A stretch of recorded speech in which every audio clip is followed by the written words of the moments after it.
Лоша дума не се забравя. В една гора имало пещера и в нея малки мечета. Край пещерата дървар сечал дърва и видял, че едно меченце излязло из един храст и се закачило в шипките. Мъчило се горкото мече да се откачи от острите бодли на шипката, ала не могло. Дърварят го видял, домиляло му, оставил брадвата и отишъл да помогнал на мечето и го откачил от шипката. После го прегърнал и отнесъл до пещерата. Оставил го само да се оправя и се върнал. Та грабнал брадвата и започнал работа. Близо някъде била мечката, майката на меченцето. Тя видяла какво направил човекът и отишла да му се отблагодари. „Човече, ти ми стори голямо добро“, рекла тя. „Искаш ли да станем приятели?“ Човекът се съгласил и двамата се сприятелили. Отначало човекът се боял от мечката, но полека-лека свикнал с нея и станали големи приятели. Всякога, когато идвал в гората за дърва, мечката излизала и му помагала, докато натовари колата, а после дълго го изпращала и се уговаряли за нови срещи там, близо до пещерата, където той спасил меченцето й. И човекът, колкото пъти идвал в гората за дърва, се отсядал близо до пещерата.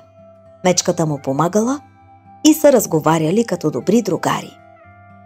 Те станали толкова близки и обичани приятели, че веднъж, когато се разделяли, целунали се по устата.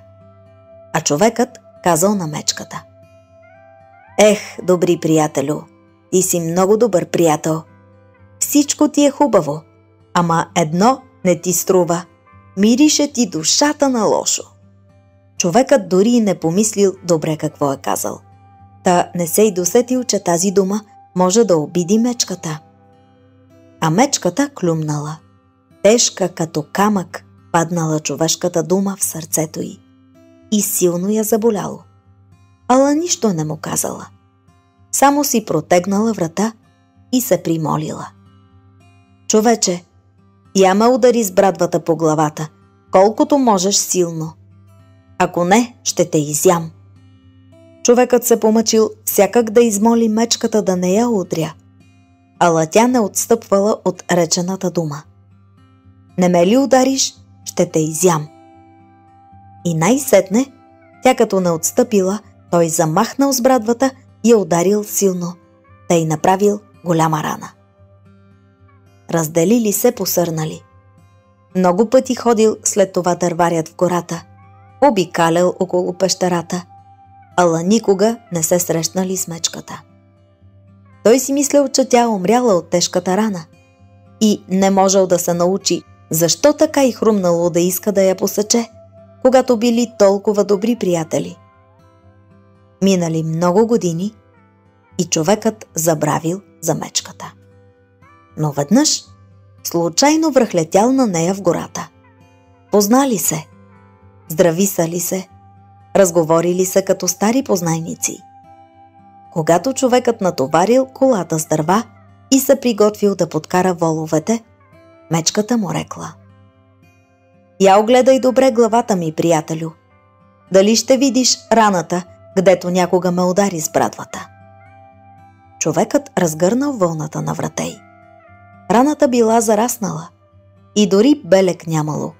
Та рекал на мечката: „Абре, приятелю, то дори не се познава да е имало рана. А аз спомням си много хубаво, като че беше вчера. Ударихте доста силно тогава и дори мислех, че си умряла от дълбоката рана.“ Мечката рекла: „Виждаш ли, добри ми приятелю, че раната зарасна и аз забравих за нея, но оная дума, дето ми каза тогава, няма да забравя, докато съм жива. От мен да знаеш, дълбоката рана заздравява, но лошата дума не се забравя.“